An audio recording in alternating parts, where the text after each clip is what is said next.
आंवला नवमी हर साल भारतीय कैलेंडर के अनुसार कार्तिक माह की शुक्ल पक्ष की नवमी तिथि को मनाई जाती है। दीपावली के 9 दिन बाद ये पर्व मनाया जाता है। भारत के लगभग सभी राज्यों में इसे बड़े उत्साह के साथ मनाया जाता है। आंवला नवमी को कई अन्य नामों से जानते हैं, जैसे अक्षय नवमी, धात्री नवमी, कुष्मांड नवमी। इस दिन बंगाल में जगन्नाथ पूजा का उत्सव मनाया जाता है।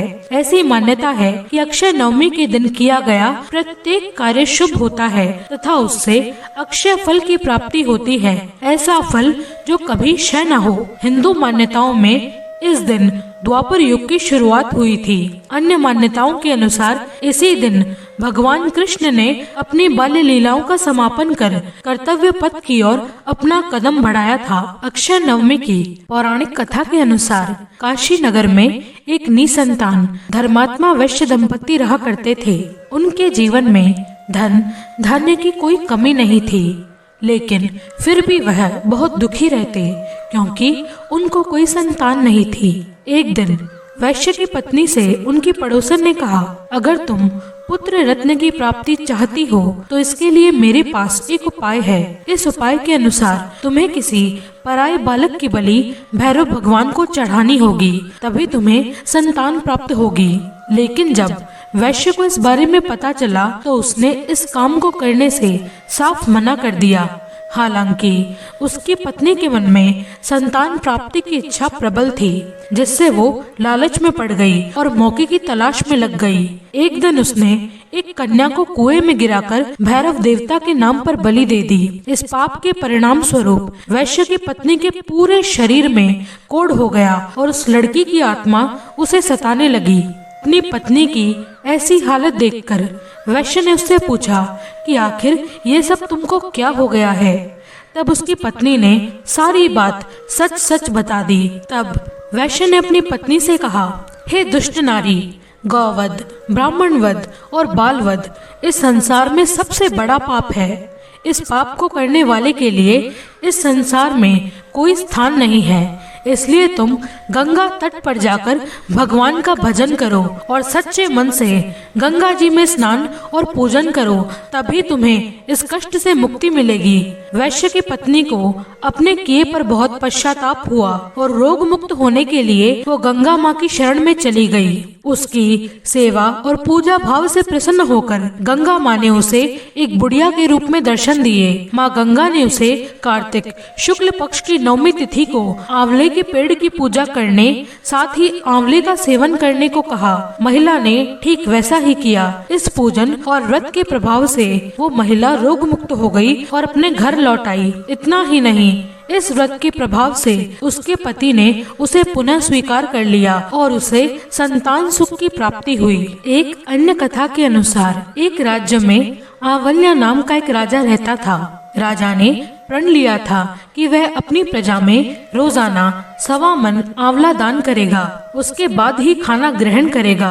राजा अपने प्रण के अनुसार ऐसा ही करता, लेकिन बेटे और बहू को ये बात पसंद नहीं थी। इसलिए एक दिन उसके बेटे बहू ने सोचा कि राजा इतने सारे आंवला रोजाना दान करता है, इस प्रकार तो एक दिन सारा खजाना खाली हो जाएगा। एक दिन बेटे ने राजा से कहा कि उसे इस तरह दान करना बंद कर देना चाहिए।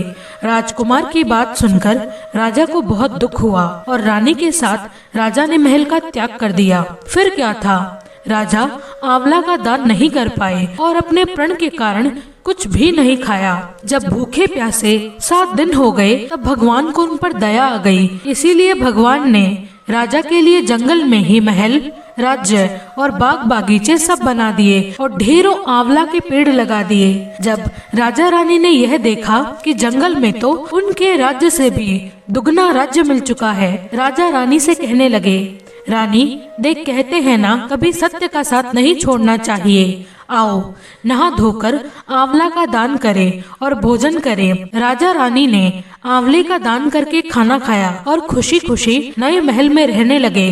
उधर आंवला देवता और माता पिता का अपमान करने के कारण राजकुमार के बुरे दिन आ गए। उसका राज्य शत्रुओं ने छीन लिया। वह दानी दानी का मोहताज हो गया और काम ढूंढते हुए अपने पिताजी के राज्य में आ पहुंचा। उसकी हालत इतनी बिगड़ी हुई थी कि पिता ने उसे बिना पहचाने ही काम पर रख लिया। बेटे बहू सोच भी नहीं सकते थे कि उनके माता पिता इतने बड़े राज्य के मालिक भी हो सकते हैं। सो उन्होंने भी अपने माता पिता को नहीं पहचाना। एक दिन बहू ने सास के बाल गूंथते समय उसकी पीठ पर मस्सा देखा। उसे यह सोचकर रोना आने लगा कि ऐसा मस्सा मेरी सास को भी था। हमने यह सोचकर उन्हें आंवला का दान करने से रोक दिया कि हमारा सारा धन नष्ट हो जाएगा। आज वे लोग न जाने कहाँ होंगे। यह सोचकर बहू रोने लगी और आंसू टपक टपक कर सास की पीठ पर गिरने लगे। रानी ने तुरंत पलटकर देखा और पूछा, तुम क्यों रो रही हो? उसने बताया कि आपकी पीठ पर जैसा मस्सा है वैसा मस्सा मेरी सास की पीठ पर भी था। हमने उन्हें आंवला का दान करने से मना कर दिया, इसीलिए वे घर छोड़कर चले गए। तब रानी उन्हें पहचान गई, सारा हाल पूछा और अपना हाल बताया। अपने बेटे बहू को समझाया कि दान करने से धन कम नहीं होता बल्कि प्रभु की कृपा से दुगना हो जाता है।